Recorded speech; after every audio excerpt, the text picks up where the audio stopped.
You think you know who the monster is in a story?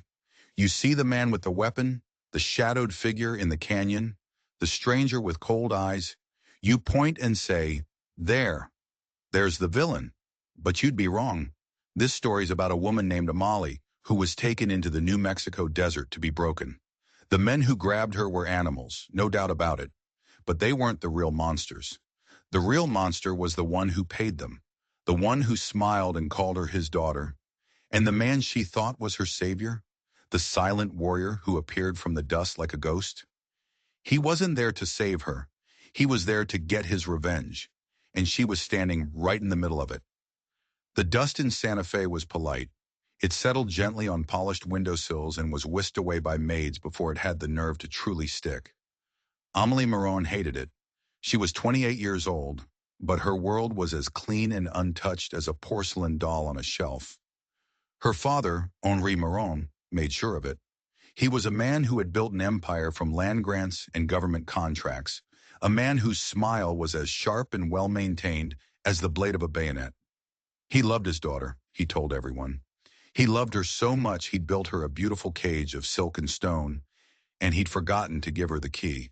She was tired of it, tired of being told which roads were safe, which books were proper, which thoughts were ladylike. Her father was negotiating for a new parcel of land out near the Cimarron, a jagged piece of earth he'd never even seen. He spoke of it in terms of acreage and water rights. Amelie wanted to see it in terms of sunlight and shadow. She wanted to feel its grit under her fingernails. So she decided to go. It was a small rebellion, but it felt like a revolution. She didn't tell her father, of course. He would have locked her in her room. Instead, she found 3 men at the livery stable, men who looked like they knew the rugged trails beyond the city limits.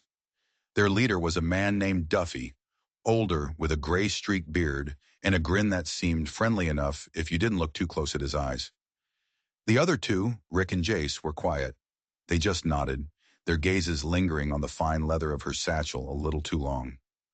"We can take you, ma'am," Duffy had said, his voice like gravel. "Show you the survey markers. Be back before sundown." It felt wrong, a little curl of ice in her gut.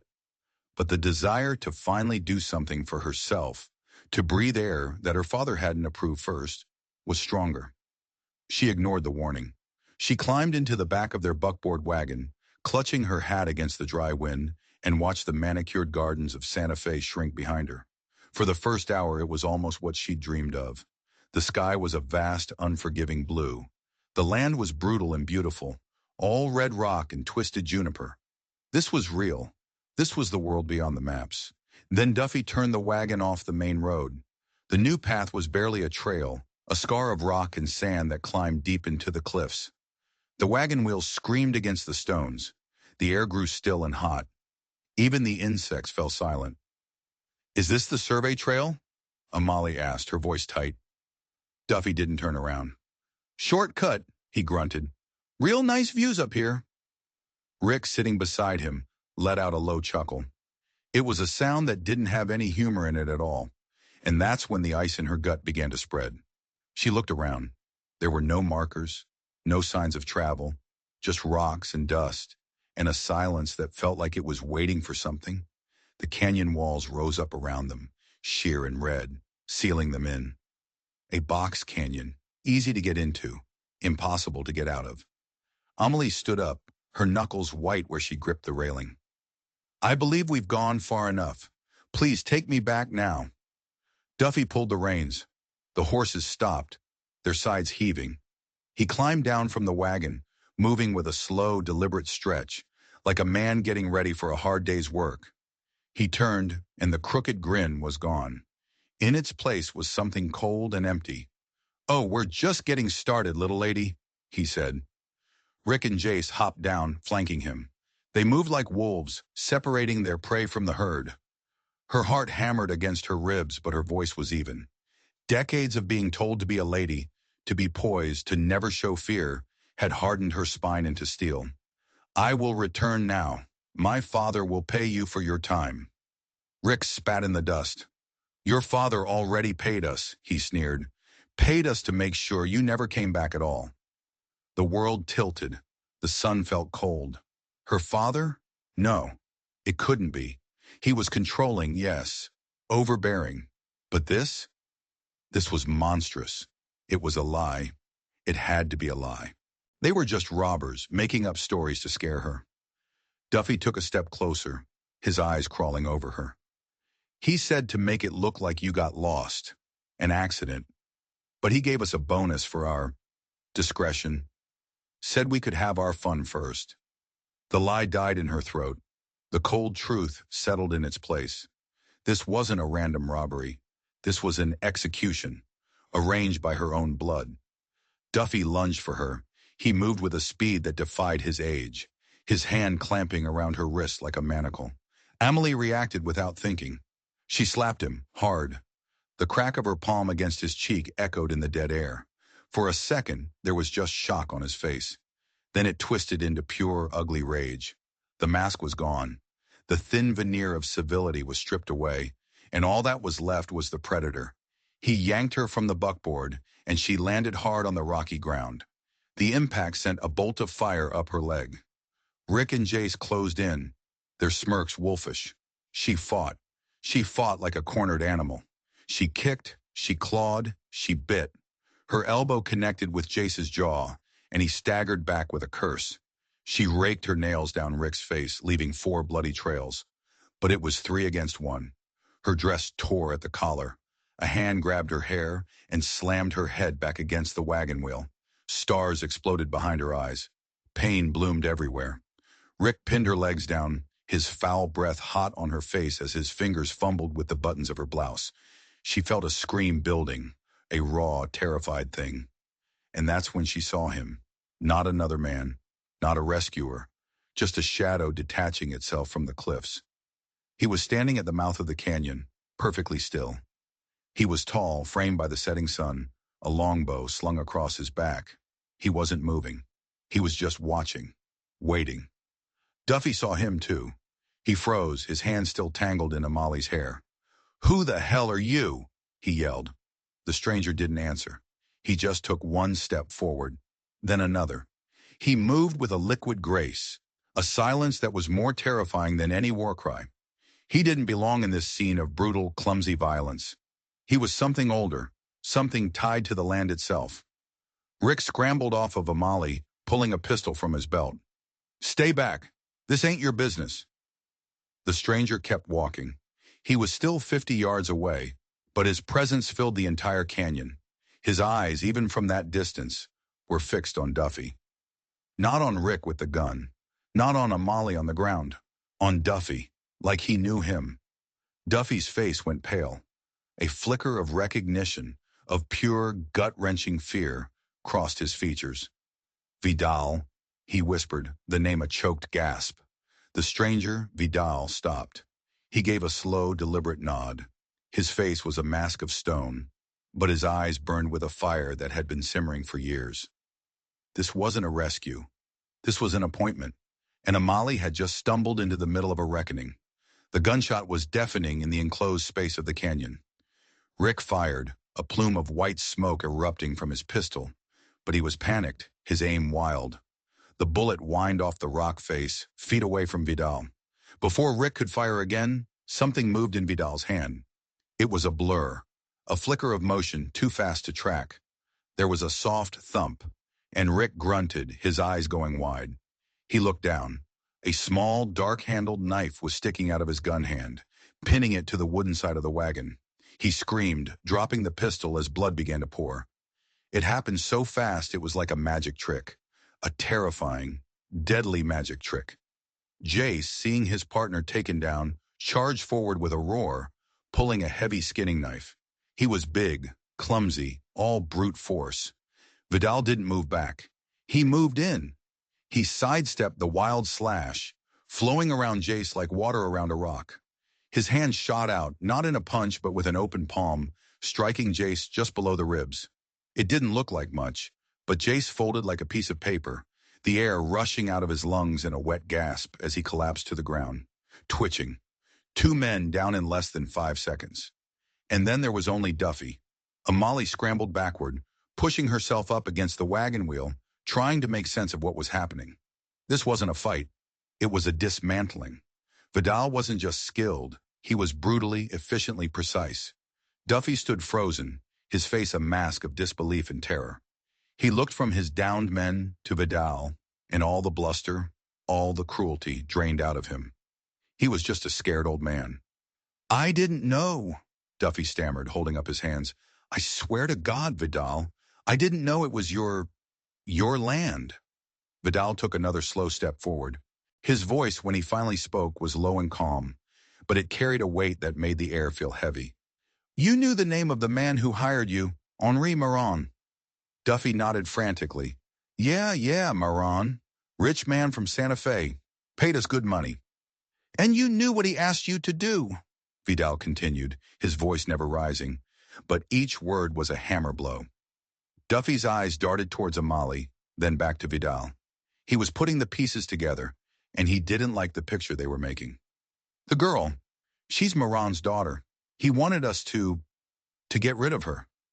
Vidal's expression didn't change, but Amali felt a cold dread wash over her. Why did he care who her father was? Why did her father's name matter? "Henri Morin took something from me a long time ago," Vidal said, his gaze as sharp as flint. "He burned my home. He took my brother. He paid men like you to do his dirty work then too." He paused, letting the silence stretch. "Now he sends you to my canyon, to spill his own blood on my ground. The spirits of this place don't like that. My canyon, my ground." Amelie's mind reeled. Her father burned his home, took his brother. It was impossible. Her father was a businessman, a pillar of the community. He wasn't a monster. Was he? The man who had just paid to have her killed. What else was he capable of? Duffy started backing away, stumbling over the rocks. "Look, I'm sorry. We didn't know there was history. Just let me go. I'll disappear. You'll never see me again." Vidal shook his head slowly. "You're right. I'll never see you again." He moved. It wasn't a rush. It was a deliberate, unstoppable advance. Duffy turned to run, but he didn't get 2 steps. Vidal grabbed him by the collar and slammed him against the side of the wagon, right next to where Rick was still moaning, pinned by the knife. Vidal's face was inches from Duffy's, his eyes like black ice. "You will tell her," Vidal said, his voice a low hiss. "You will tell Marin's daughter everything you know about him, about the contracts, about the land clearances, about the Blue Creek Massacre." Blue Creek Massacre. The name meant nothing to Amali, but it made Duffy start to tremble violently. "I don't know nothing about that," he whimpered. Vidal's hand tightened. "Liar." He glanced back at Amali, and for the first time his eyes met hers directly. They were unreadable, filled with a history of pain she couldn't possibly comprehend. He needs to know what kind of man his father is. He needs to hear it from the mouth of the dog who takes his money. He wasn't talking to her. He was talking through her. She wasn't a person to him. She was a message, a weapon to be aimed back at the man who had wronged them both. He hadn't saved her. He had claimed her. Duffy, seeing the abyss in Vidal's eyes, finally broke. Words started pouring out of him, a torrent of confessions. He talked about land deals that were actually land thefts, enforced by hired thugs. He talked about pushing families off their homesteads, about prospectus mines that were salted, about water rights that were stolen through forgery and intimidation. He painted a picture of Henri Morin not as a businessman, but as a crime lord in a tailored suit. And then he spoke of Blue Creek. "It was years ago," Duffy gasped, sweat beading on his forehead. "Marin was still in the army, a captain. He was ordered to clear out a small settlement of renegades from a valley he wanted for himself. It wasn't a fight. They were farmers, women, children, his soldiers. They didn't take prisoners." Amelie felt the air leave her lungs. Her legs gave out, and she slid to the ground. The world was spinning, the red rocks blurring into a smear of blood. Her father, her gentle, protective father. A butcher. Vidal listened to the confession, his face impassive. When Duffy was done, sputtering and crying, Vidal simply pulled him away from the wagon and tied his hands with a strip of rawhide from his belt. He did the same to the whimpering Jace. Then he walked over to Rick, pulled his knife from the man's hand with a sickening tug, and tied him up as well. He moved with the calm, methodical efficiency of a man who had done this 100 times before. He didn't kill them. He just left them there, bleeding and broken in the dust. Then he turned to Amali. He walked over and stood above her, a towering silhouette against the dying light. He offered a hand. She stared at it, her mind a storm of confusion and horror. This man had just saved her life, only to tear her entire world apart with a few words. He wasn't her savior. He wasn't her captor. She didn't know what he was, but she was alive, and she was in his debt. She took his hand. His grip was firm, calloused. He pulled her to her feet as if she weighed nothing. "Help me," she whispered, the words she had tried to say before, but this time they had a different meaning. Vidal looked down at her, his expression unreadable. "He will come looking for you," he said, his voice flat. "And when he does, you will be my shield." The sun dipped below the canyon rim, plunging them into shadow. The world went quiet, except for the sound of the wind and the soft groans of the men her father had sent to kill her. Amelie stood there, her life in the hands of a stranger who hated her family more than anything else in the world. She had escaped one cage, only to find herself trapped in another, and she had a horrifying feeling that this one was far more dangerous. The taste of copper was thick in Amalie's mouth. She came to slowly, the world swimming back into focus in shades of orange and black. The scent of mesquite smoke filled the air, and the sound of a trickling stream was somewhere nearby. She was lying on a soft bed of dried grass, a heavy wool blanket draped over her. Her torn blouse was gone. In its place was a clean, homespun shirt, far too large for her, the sleeves rolled up. It was modest, thoughtful, and completely at odds with the violence she had just witnessed. Across a small, crackling fire, Vidal sat sharpening a flint blade. The firelight danced across the sharp planes of his face, making him look like something carved from the rock of the canyon itself. He worked with a quiet, methodical rhythm, his movements economical and precise. She sat up, the blanket pooling in her lap. The bruises on her body were beginning to ache with a deep, throbbing pain. Her voice was a raw croak. "You helped me." He didn't look up from his work. He just gave a slight nod. "Why?" she asked, the question hanging in the cold desert air. He paused, the flint scraping against the blade falling silent. He finally raised his eyes to meet hers. There was no sympathy in them, no kindness, just a cold, hard clarity. "You were not theirs to take," he said simply. The words chilled her to the bone. Theirs. He didn't say you shouldn't have been hurt or you were in danger. He said you were not theirs to take. It was a statement of ownership, a dispute over property. She glanced over into the darkness beyond the fire's glow. She could just make out three forms sprawled on the ground. Duffy, Rick, and Jace. They were tied, bruised, and bloody, but they were still breathing. "You didn't kill them," she said, half a statement, half a question. "They'll wish I had," he replied, his voice a low rumble. He returned his attention to the blade, the rhythmic scraping starting once more. The conversation, it seemed, was over. She pulled the blanket tighter around her shoulders, 1,000 questions screaming in her mind. Who was this man? What was the Blue Creek Massacre? What did he mean she would be his shield? Was he going to hurt her? Use her? Ransom her? "Who are you?" she finally managed to ask. "Vidal," he said, without looking up. "I'm Amali." He gave another slight nod, as if filing the name away for future reference. The fire crackled, spitting embers into the darkness. The silence stretched, thick and heavy. "What happens now?" she asked, her voice trembling slightly. "At dawn, I take you to a place my people call the Weeping Caves. We will wait there." "Wait for what?" "For your father," he said. The way he said the word father made it sound like a curse.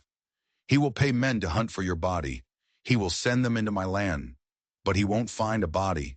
He'll find a ransom note. And he will come himself. He has to." Amelie's blood ran cold. This was his plan. Lure her father out into the open, into his territory, and she was the bait. "You're going to kill him," she whispered. Vidal finally stopped his work. He set the blade down and looked directly at her, his eyes boring into hers across the flames. "Killing him would be a mercy. I am not a merciful man. I am going to take everything from him, just as he took everything from me. His reputation, his wealth, his legacy. He paused, his gaze dropping to her, and his voice went dangerously soft. His daughter. She flinched as if he had struck her. So that was it. She wasn't a person to him. She was just the final piece in his long simmering game of revenge. That night, sleep was impossible. Amelie sat wrapped in the blanket, watching the stars, which seemed sharper and colder than any she had ever seen from her window in Santa Fe. She watched Vidal. He didn't sleep. He sat by the fire, as still as a statue, his gaze fixed on the darkness beyond the firelight, listening to the sounds of the night. He was a part of this place. He understood its language. She was an intruder, a foreign object that didn't belong. She thought about her father, the man who had read her stories at night, the man who had bought her a pony for her 10th birthday.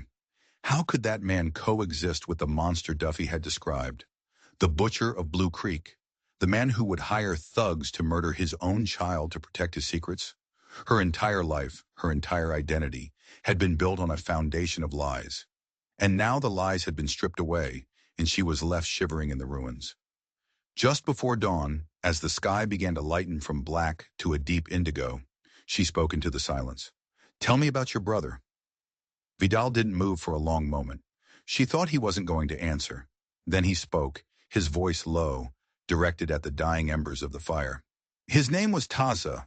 He was younger than me. He saw the world in a way I never could. He believed in peace. He believed your people and my people could share the land. He tried to negotiate with your father." A lump formed in Amali's throat. "What happened?" "Your father smiled at him. He promised him a treaty. He gave him a blanket as a gift." Vidal's hands clenched into fists. "The blanket was from the infirmary, smallpox. Taza brought the gift back to our village. He was the first to die. Half of our people followed him within a month." Amelie choked back a sob. It was a story she'd heard whispered before, a tactic used in the darkest chapters of the frontier wars.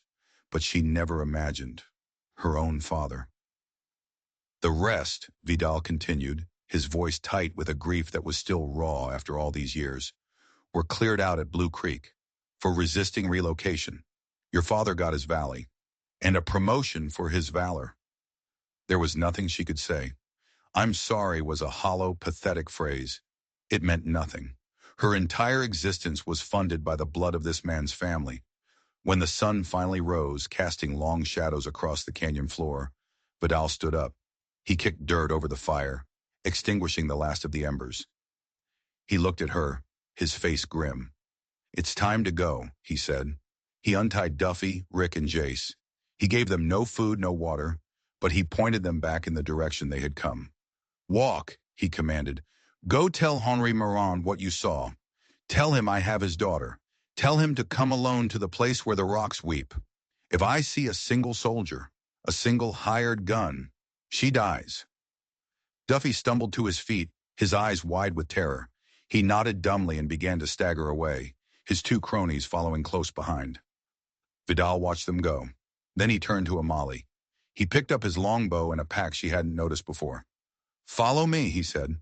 And she did. She had no other choice.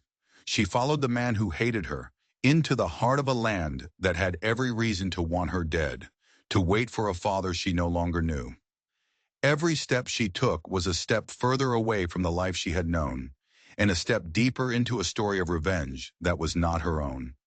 But it was now. It was hers now. The journey to the Weeping Caves was a silent, grueling ordeal.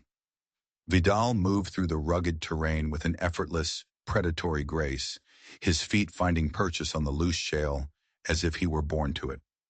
Amelie, in her city boots and torn dress, struggled to keep up. The rocks tore at her heels, the dry air burned her lungs, and every muscle in her body screamed in protest. But she didn't complain. She wouldn't. She refused to show any more weakness in front of this man. Twice he stopped, not for her but for the land. Once he knelt to examine a set of tracks, his fingers tracing the faint impression in the dust. "Mountain lion," he murmured, more to himself than to her. "Hunting."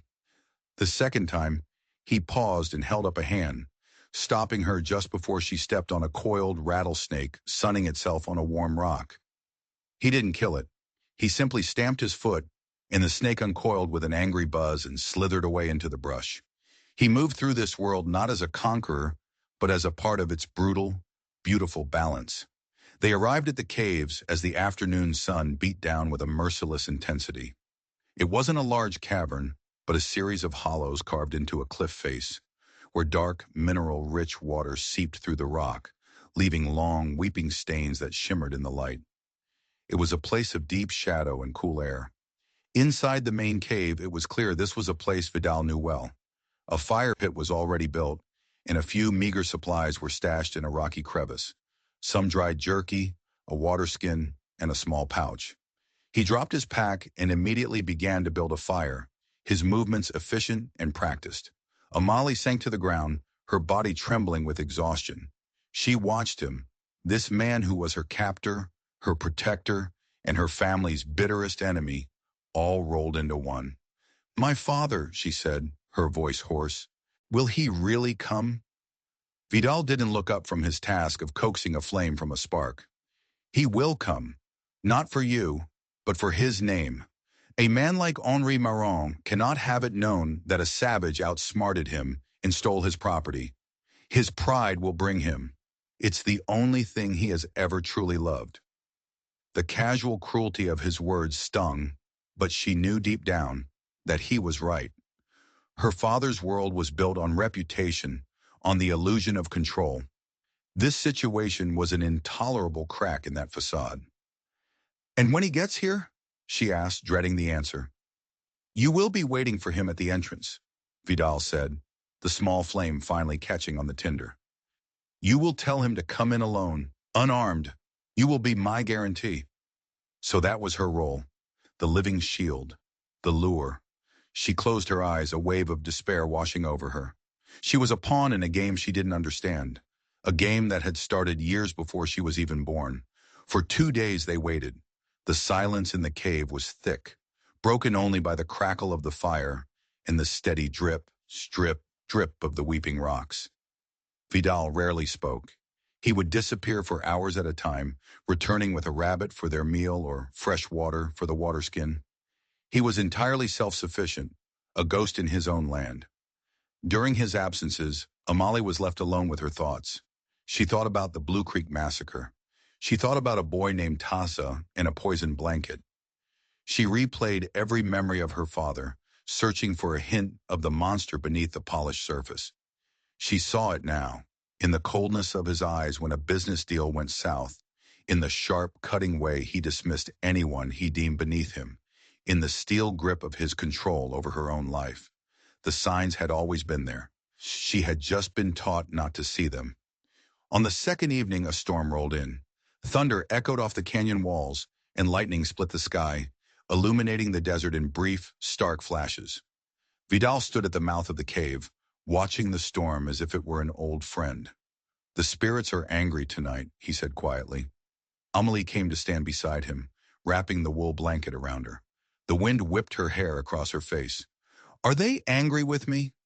He turned to look at her, his expression softened for a moment by the storm's chaotic light.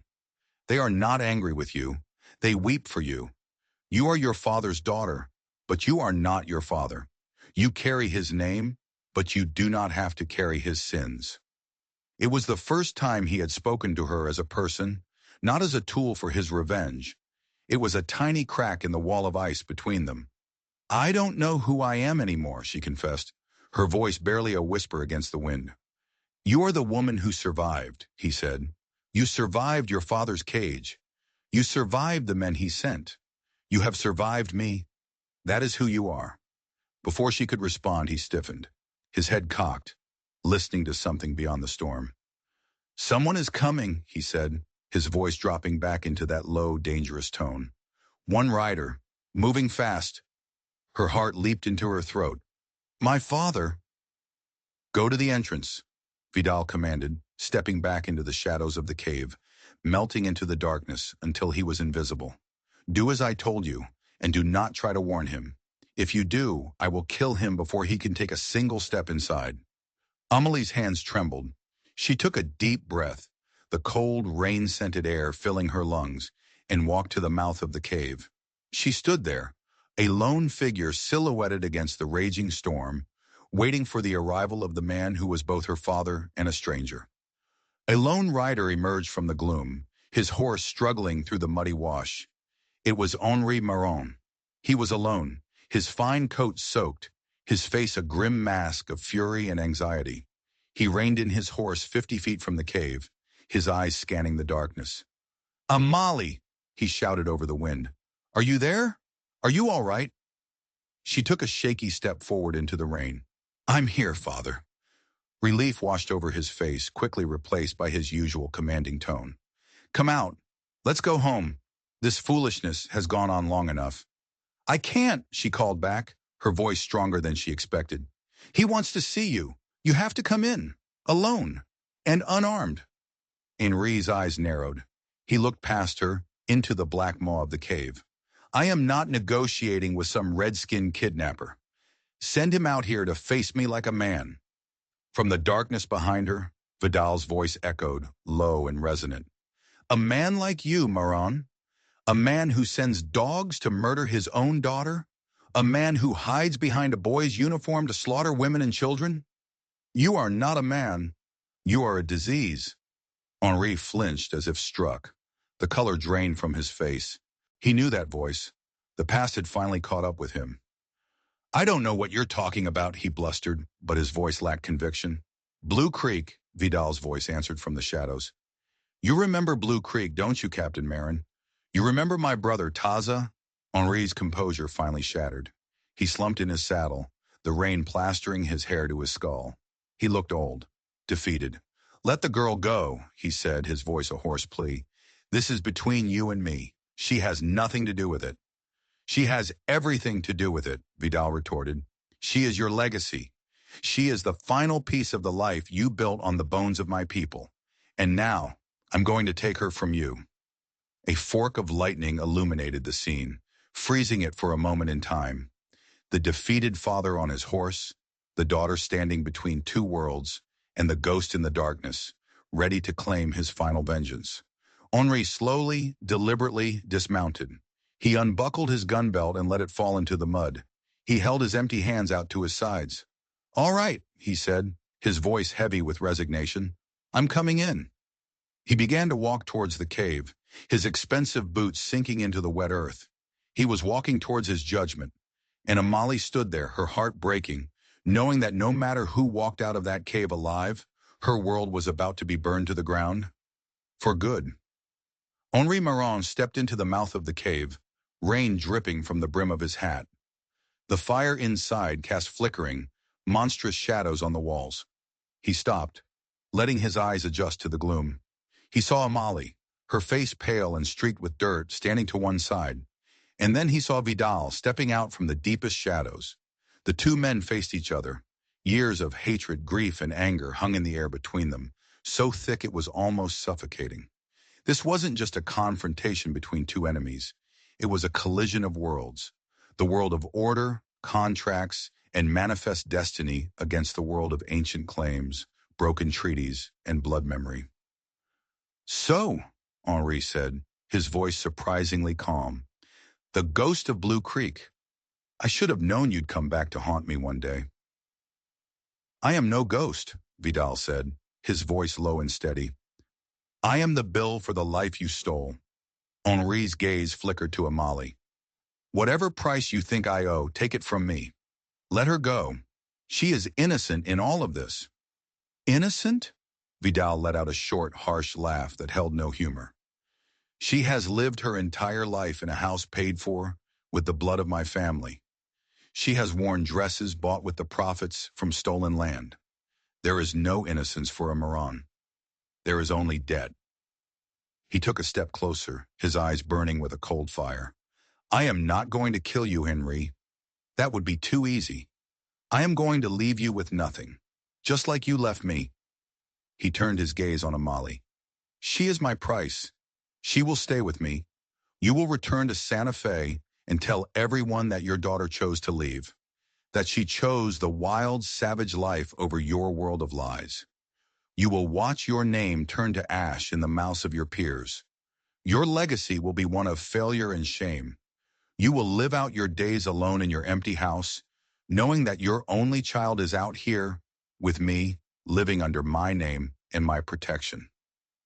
It was a brilliant, cruel, and devastatingly effective revenge. It was a wound that would never heal, a living, breathing reminder of Henri's sins. Henri stared at Vidal and then at his daughter. He saw the strength in her stance, the defiance in her eyes.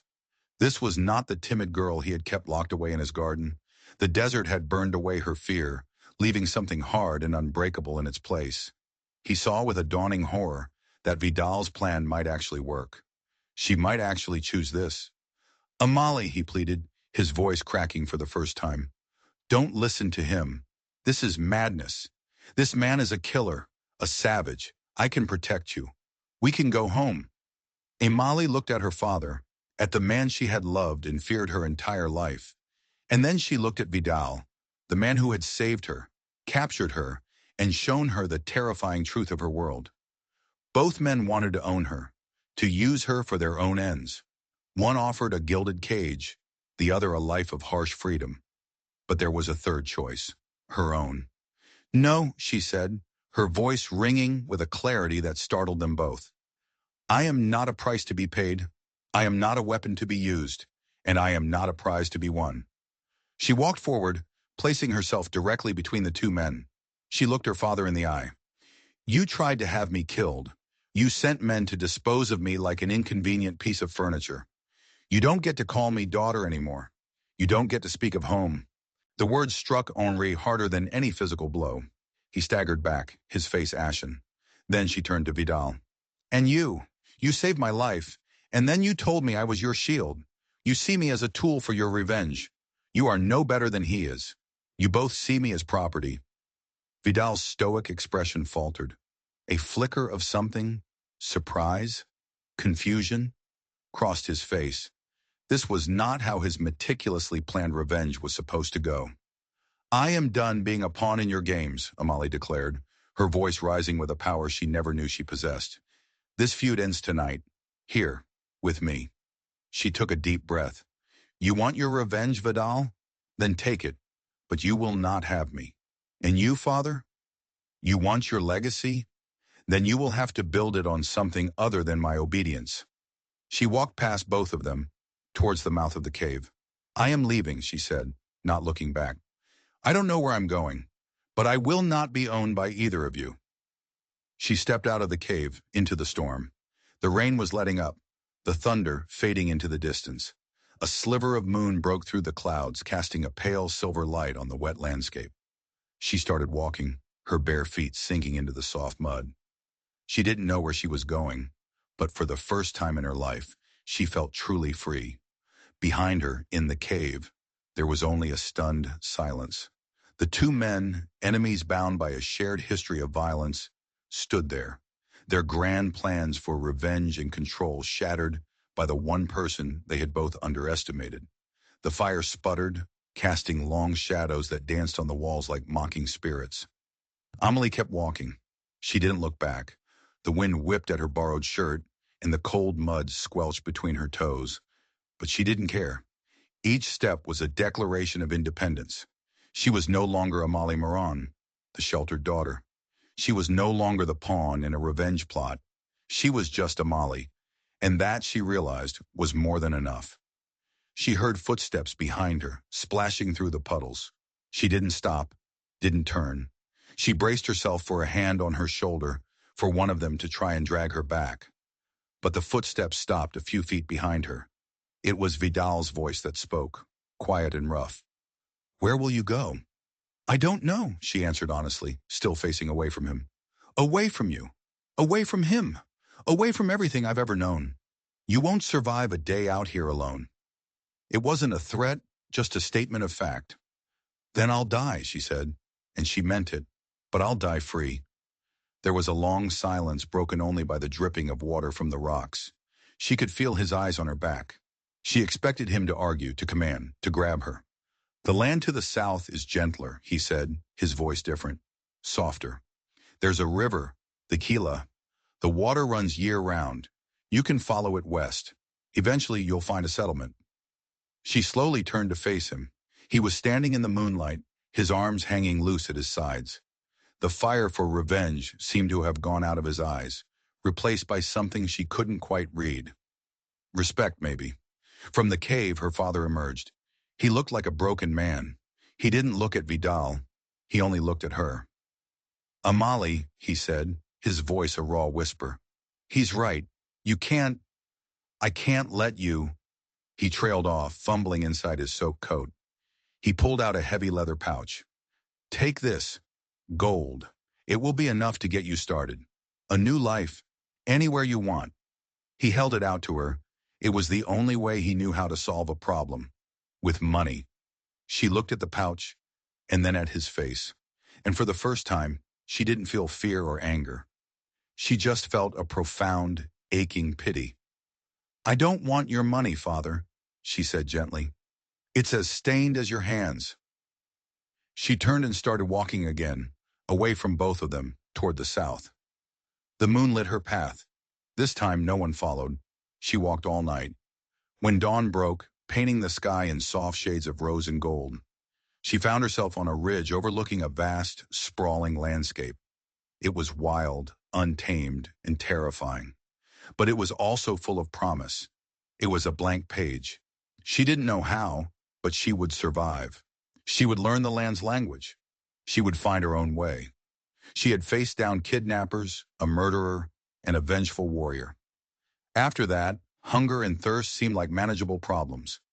She looked back one last time. In the far distance, she could see two figures at the mouth of the cave, two men from a past she was determined to leave behind. Then as she watched, they turned and walked away from each other, two solitary figures disappearing into the landscape in opposite directions. The feud was over. The debt was paid. And Amali was finally, truly on her own. A week later, she was starving. Her borrowed shirt was in tatters, her feet were cut and bruised, and the glorious freedom she had felt was being steadily eroded by the gnawing ache in her belly. The desert was not a romantic poem. It was a harsh and unforgiving killer. She had managed to find water, but food was another matter entirely. She was huddled in the shade of a rock outcropping, dizzy with hunger, when she heard the sound of a horse. She tensed, grabbing a sharp rock, her only weapon. A rider appeared, not from the direction of Santa Fe, but from the west. It was Vidal. He stopped his horse a respectful distance away. He wasn't armed, at least not visibly. He slid off the horse and held up a hand in a gesture of peace. In his other hand, he held a cooked rabbit. I thought you might be hungry, he said, his voice neutral. She eyed him with suspicion. What do you want? Nothing, he said. He set the rabbit down on a flat rock between them, along with a full water skin. I am not following you. My path simply crosses yours. I am heading south as well. The land of my ancestors is no longer a home for me. He looked different. The hard, vengeful edge was gone. He just looked weary. Why? She asked. Because you were right, he said, meeting her gaze directly. I let my hate for your father turn me into him. I saw you as a thing, a tool. I was blind. That is not the way of my people. I have dishonored my brother's memory. He bowed his head slightly. I am not asking for your forgiveness. I only offer you food. Eat, then I will be on my way. He turned to leave. Wait, she said. He stopped, his back to her. Thank you, she said quietly. He gave a slight nod and walked back to his horse. But instead of riding away, he stopped and began to unsaddle the animal. What are you doing? She asked. The horse is tired, he said. We will rest here for the night. He didn't ask for permission. He just stated it as a fact. But it wasn't a command, it was an invitation. That night, they sat on opposite sides of a small fire. They didn't talk about her father, or his brother, or the blood that lay between their two families. Instead, he taught her how to find north using the stars. She told him about the ocean, which he had never seen. They were two strangers from two different worlds, tentatively trying to find a common language. When she finally drifted off to sleep, curled up in the blanket from his horse, she didn't feel like a prisoner, or a pawn, or a victim. She just felt safe. The next morning when she woke up, he was gone. But he had left behind half the jerky from his pack and the full water skin. On the ground beside it, he had laid out a series of small stones, arranged in the shape of an arrow. The arrow pointed south. It wasn't a command to follow. It was just a suggestion. A map. Amelie looked at the stones, and then she looked out at the vast, open horizon. Her journey wasn't over. In fact, it had just begun. But now, for the first time, she had a feeling she might not have to walk it entirely alone. She picked up the food, took a long drink of water, and started walking south. A small smile touched her lips. The world was still a dangerous, unpredictable place. But maybe, just maybe, it wasn't entirely without hope. They traveled south for weeks, though never truly together. It was a strange, unspoken dance across the vast landscape. He was always a day or two ahead of her, a ghost on the horizon. But every few days she would find a sign he had left for her. A deadfall trap with a rabbit in it. A bundle of edible roots left by a spring. A trail marker made of stones, pointing her toward a safe place to cross a ravine. He was teaching her. Silently from a distance, he was giving her the tools to survive in this new world she had chosen. And she was a quick study. She learned to read the land, to understand its rhythms. Her hands grew calloused, her skin tanned by the sun. The soft city girl was being stripped away, layer by layer, revealing a core of resilience she never knew she possessed. One day she came to the banks of the Gila River, the place he had told her about. It was a ribbon of life in the arid landscape, its banks lined with cottonwood trees and lush green reeds. She knelt and plunged her hands into the cool, clear water, a sense of profound relief washing over her. She had made it. She decided to stay. She found a small, sheltered bend in the river, with good access to water and plenty of game in the surrounding brush. Using the skills she had learned, she began to build a life. It was a simple, hard existence, but it was hers. She fashioned a fishing line from plant fibers and a hook from a sharpened bone. She built a small, sturdy shelter from saplings and mud. Every sunset, she would sit by her small fire and watch the river flow by, a sense of deep, quiet satisfaction settling in her soul. She hadn't seen Vidal in over a month. She assumed he had moved on, his duty as her silent guardian complete. She felt a pang of loneliness at the thought, but she pushed it away. She was self-sufficient now. She didn't need anyone. Then one evening, as she was cleaning a fish by the riverbank, a shadow fell over her. She looked up, her hand instinctively reaching for the sharp knife she now carried at her belt. It was Vidal. He was standing on the opposite bank, simply watching her. He looked thinner, wearier, but there was a peace in his eyes she hadn't seen before. They stood there for a long moment, the river flowing between them, a silent testament to the distance that had always separated their worlds. Then he took a step into the water. He didn't swim. He just walked, the water swirling around his waist until he reached her side of the river. He stood before her, dripping and silent. "I came back," he said, as if it were the most obvious thing in the world. "I see that," she replied, her heart beating a little faster. "I tried to leave," he went on, his voice low. "I tried to walk my own path, but it kept leading me back here, to this river." He looked at her, his gaze direct and honest. "To you." Amelie didn't know what to say. The world seemed to hold its breath. "I am not asking you to be my shield, or my price, or my revenge," he said. "I am not asking for anything. I am just here. If you want me to leave, I will go, and you will never see me again. I swear it on my brother's spirit." He waited. He had placed the choice once again, entirely in her hands. She looked at this man, this warrior, this ghost from her past. He was the catalyst for the destruction of her old life, but he was also the architect of her new one. He was a man of deep pain and profound honor. She thought about the lonely nights by the fire. She thought about the vast, silent emptiness of the desert. She had found freedom, yes, but she hadn't yet found a home. She sheathed her knife.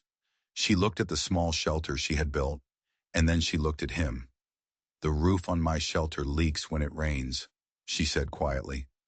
A slow smile spread across Vidal's face. It was the first time she had ever seen him truly smile, and it transformed him, chasing the shadows from his eyes. "I am good at fixing roofs," he said. He didn't move to touch her. He just stood there waiting. She took a single step forward, closing the final distance between them. She reached out and took his hand. His fingers, calloused and strong, closed around hers. They had both crossed a canyon, not of rock and dust, but of hatred, fear, and blood. And on the other side, against all odds, they had found each other. The sun dipped below the horizon, painting the sky in fiery strokes of orange and purple. The river whispered its ancient song, and on its bank, two people from two broken worlds stood together, ready to build a new one. It wouldn't be an easy life. The ghosts of the past would always be there, just beyond the firelight, but they would face it together. And in a land that remembered everything, they would finally have a story of their own to tell. If this story of survival, revenge, and unexpected love resonated with you, let me know in the comments below. What do you think was the biggest turning point for Amali? And don't forget to hit that subscribe button and turn on notifications so you don't miss the next time we journey into the strange and fascinating stories from the forgotten corners of history. Thanks for watching.